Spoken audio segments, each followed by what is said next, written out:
Para wanita muda ini hanya tertunduk malu saat ditangkap aparat unit reskrim Polsek Kemayoran, Jakarta Pusat di sebuah kamar yang dijadikan tempat penampungan di rumah susun Boeing Kebon Kosong, Kemayoran.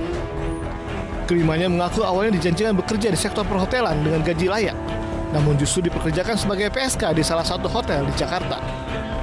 Polisi juga menangkap 3 pemuda yang menjadi mucikari.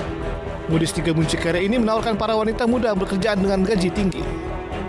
Ketiganya lalu mengambil keuntungan dari setiap voucher booking para tamu dengan penghasilan per hari mencapai jutaan rupiah.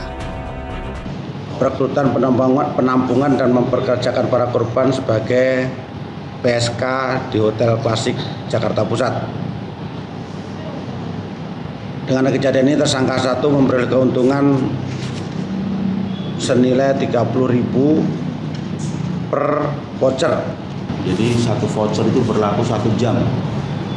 Itu menurut keterangan itu harganya satu voucher itu 165.000 rupiah, dan karyawan tersebut mendapatkan kebagian 105.000.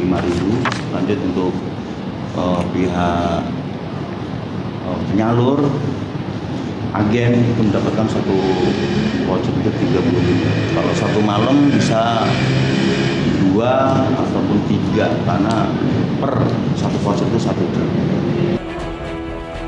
Polisi masih mengembangkan kasus ini lantaran diduga masih banyak wanita muda lainnya yang menjadi korban. Sementara akibat perbuatannya, ketiga pelaku dijerat Undang-Undang TPPO dengan ancaman maksimal 15 tahun penjara.